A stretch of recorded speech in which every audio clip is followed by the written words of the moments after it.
kind of dull, but this show, The Walking Dead, passed my expectations.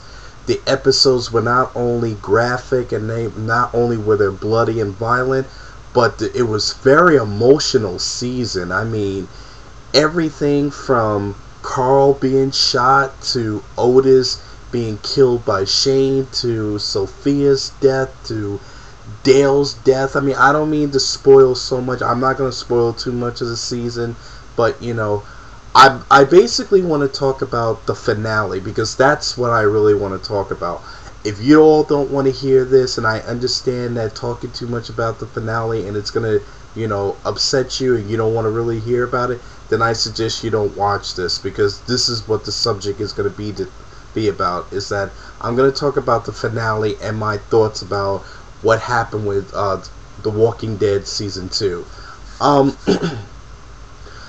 First of all, I will say that The Walking Dead is without no doubt the best show that I've seen on TV. I'm so glad that horror is coming back to the forefront. I mean, first we had the American Horror Story, which got great reviews and critics and fans really loved the show.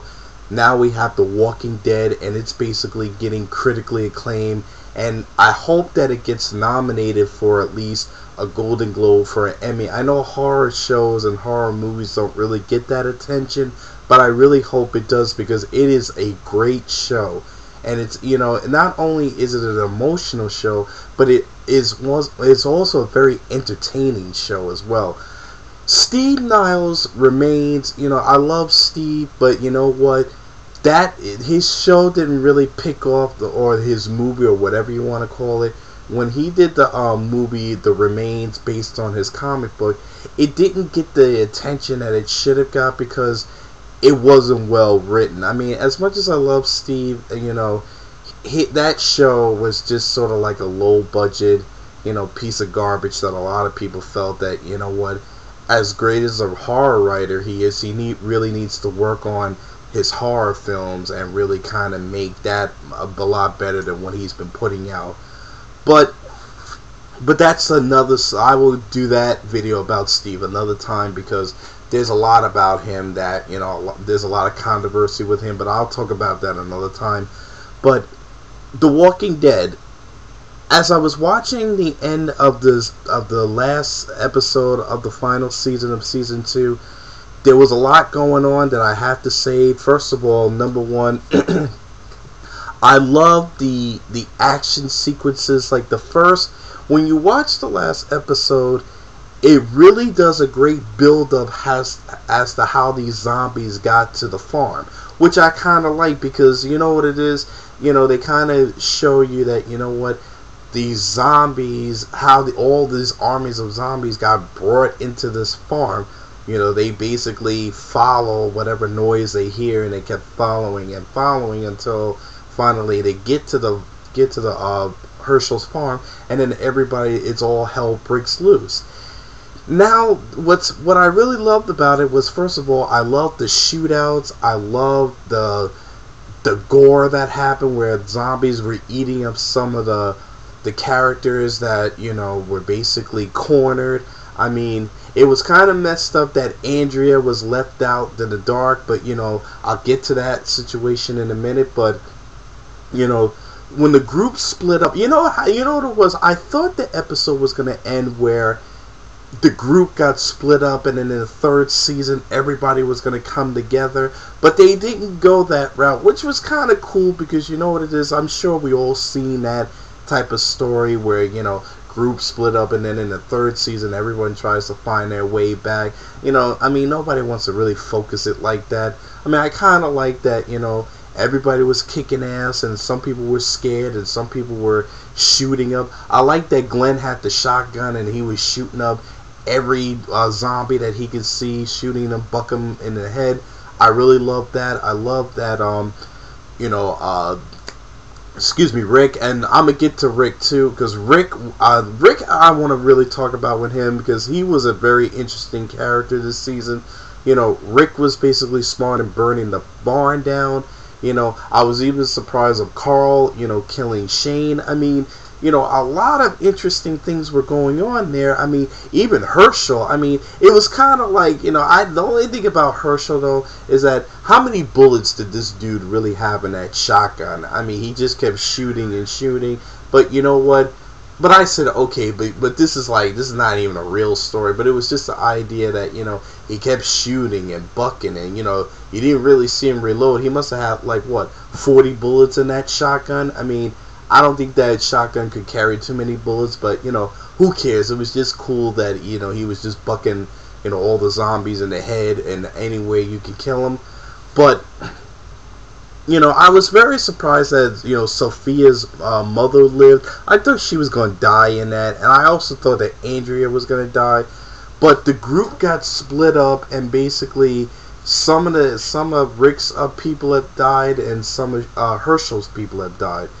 But the thing that I was really fascinated by was the idea that Rick is a really, really good leader. And you know something?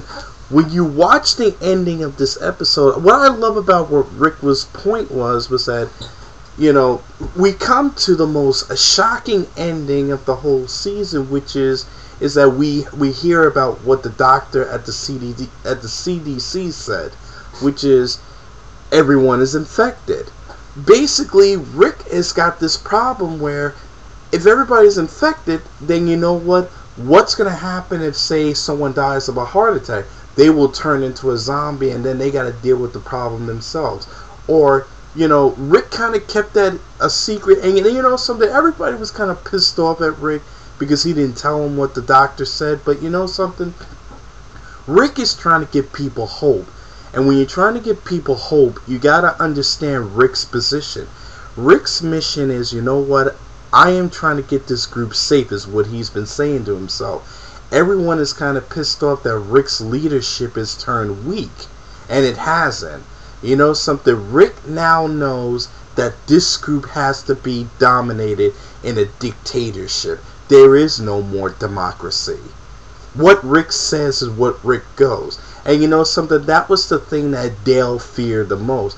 Dale feared that, you know what, this group did not only lost their way, but they also lost their humanity. And that was what Dale was basically trying to say, is that even though the world was fucked up, your humanity is still your choice. You either choose to become this savage monster, or do you decide to make choices for the better good and do the right thing.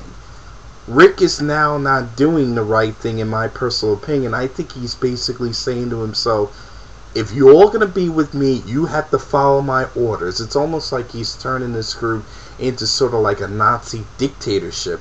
Not saying that, you know, he's being a dick. I think he just feels like this group is so busy. This group cannot survive without Rick. Rick is the fucking man. That dude leads people, and you know something? He will get you out of a situation. Rick is one of those dudes that, like a cop, he basically he was born to protect. I mean, he has protected that group. And yeah, you know what? It was messed up that Sophia died, and there was nothing he can do about it. You know, every leader will make their mistakes, but this group needs Rick. Do you honestly believe that Sea-Dog or Glenn's girlfriend or Herschel or Sophia's mom, do you think any of them can run the show? They depend on Rick because Rick is the leader. Rick is the type of person that, you know something, he's trying to keep everybody alive. And you know something, by keeping you alive, you can't criticize the things he's doing because he's basically looking out for you. He killed his best friend. He's basically looked like he hadn't ate in quite some time. He's so busy trying to treat everything like he's always trying to think ahead.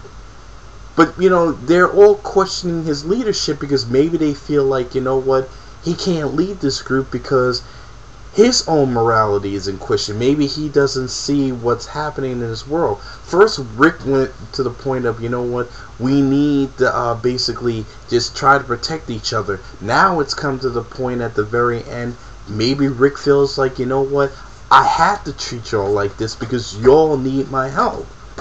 Excuse me. And, you know something, you know what? I don't think Rick had to go that route and treat his group like a bully. I think what Rick should have just said, you know what? If you guys don't want to follow me and my leadership is not good enough, you can all go your own way and there'll be no harm, no foul.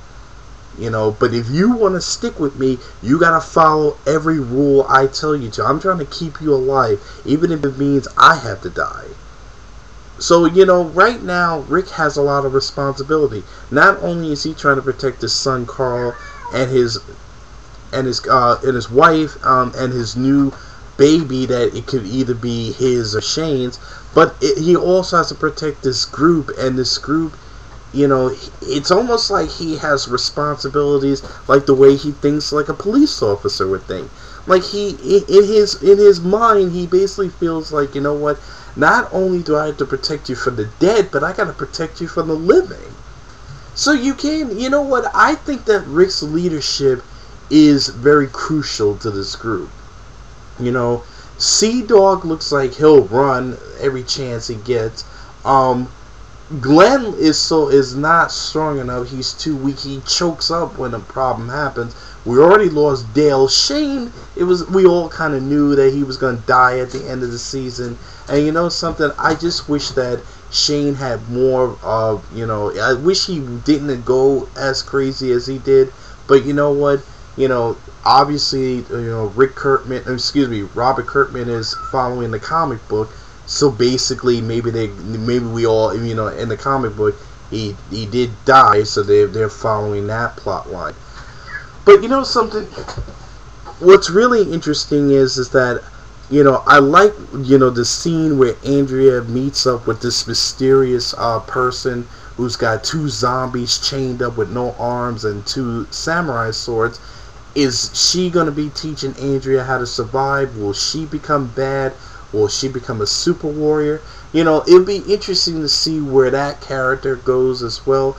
And also we see new territory where if the group goes further enough, there's going to be a new, it looks like kind of like a prison or kind of a military base or some kind of maybe castle that maybe it belongs to Randall and maybe Randall's people own that place, or maybe this is a new group of living monsters. But I say living monsters only because we don't know if the living have turned evil or they're just, you know, survival of the fittest. We don't know exactly what this fortress will hold, but it'd be very interesting to see, which was a great scene to check out.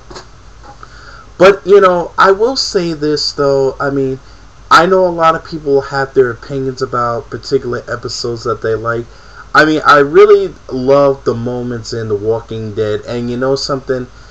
How they did that show is brilliant. I mean, I really thought that this show wasn't going to really be that hot, but it was really good. I mean, there were such emotional moments on that show, especially when Dale died. I thought that was kind of fucked up, and when Sophia died. Shane's death, yes, it was shocking, but it wasn't surprising. I wasn't surprised that he had died, but I was surprised that, you know, at first I didn't understand, like, okay, if these people are not bitten, how are they coming back to life? So, you know, it was a very interesting, like, surprise ending, because right now, Rick has got loads of problems. Number one, he's got to get this group to a new salvation and get them to some place of safety. Number two, he has to worry about one of them dying because however they're turning into zombies, it seems like it's either airborne or, you know, some kind of military fucked up. I mean, we don't really know what's going to happen. It probably will be explained later on in the seasons. But, you know, now that's a new problem because if you die, you become a zombie and then you attack the other group. And then you got to worry about the other group becoming zombies, so you got to buck them in the head right away. And the third and the most important problem is that are they going to look for Andrea, and where does this new fortress, what type of new world is this fortress going to hold that a lot of people are probably curious to find out. I have to tell you that I can't wait to see season 3 because it's going to be a very exciting episode. You know, I haven't been this excited about a show in a long time. I mean, there's a lot of great shows that I can't wait to see this coming fall. I know we're going into a summer break soon, so we probably won't be able to see anything until at least, October for The Walking Dead and the end of September for Dexter. And, you know, we already seen so far in Dexter, what happened in that finale. And now we've seen the Walking Dead finale. The only really finale that I want to see right now is Fringe. See where that goes, and that's like the only shows I'm really excited about. And I'm also excited about the American Horror Story season 2. So, in conclusion, I mean, I'll put it to you like this. What I want to ask all of you is, what did you all think of season 2? Did you think that season 2 was a well-made season? Do you think it was overly hyped? And if you did like the show, or if you didn't like the show, hit me up with your comments. Tell me what you think. But I really want to ask all of you, what do you think of Rick's leadership? Because, do you think that he's qualified to lead this group to a new dimension of horror? Or are we, looking at Rick go crazy because of his surroundings? Because it was interesting. Before I put a close on this, did you notice that when Rick kills a child, he doesn't mind putting him down, but when it came to Dale or Randall, he didn't really put a bullet in their head? It was interesting that the way Rick handles situations. Like, I think when it came to, like, Sophia, he felt responsible. So, you know what? That wasn't Sophia anymore. It was somebody, I mean, she was basically killed. So, there wasn't the child that he once, was helping. So, I kind of understand why he killed Sophia. But it was interesting. He didn't put a bullet in Dale's head. And he didn't execute Randall. That was the guy who was tied up that they were trying to figure out should they kill him or not. So, when you watch this season, you'll love the last 3 episodes, as Robert Kurtzman has said, because basically he has said to the world that, you know what, the last 3 episodes were great, because he said this in, like, Entertainment Weekly. And you know something, The Walking Dead did have a tough Sunday lineup. It went up against The Good Wife, it went up against American Dad, Family Guy, it went up to, what's his other one, was it GCB or some new show that's on Sundays? A lot of like shows that came on Sunday that basically The Walking Dead went up against. It basically pulled through. And I'm also excited to see The Killing season 2, because they showed a preview of that and it looks really, really good. So I can't wait to see that, and The Borgias. So a lot of interesting shows that are coming up in April and going into going into the summer season. So, I have to give the Walking Dead an A+. It was probably the best show I've seen so far. I gotta give it an A+, because it is the best show. The acting was superior. The episodes were emotional. They really grab you. This show really has potential of being one of the great shows on television. I hope it stays on forever, but I know no show can do that. But you know what? Just knowing that, horror is coming back to the forefront. Steve Niall, take notes, because you really need to do a show like the way The Walking Dead did. Don't try to, maybe they picked the wrong story for you, Steve. But, I don't mean to go back into him, because I got to do another video about him another time. But, The Remains wasn't as good. I mean, there's, so far, The Walking Dead and American Horror Story are the 2 best horror shows I've seen so far. So, can't wait to see season 3 of The Walking Dead and season 2 of American Horror Story. So, like I said, hit me up with your comments. Tell me what you think. Do you think that this show has potential of being a great season for season 3? Or do you think that right now there's a little too much hype on it and the show's a little too violent, and maybe, the show being too violent might end up being canceled? So, tell me what you think about it, and like I said, don't shit on Rick, because he's a great leader. And at the end of the day, when you watch the show, know that The show is really very entertaining, and it's the best I've seen so far. So take care of yourself, have a great week, and I will talk to you guys later.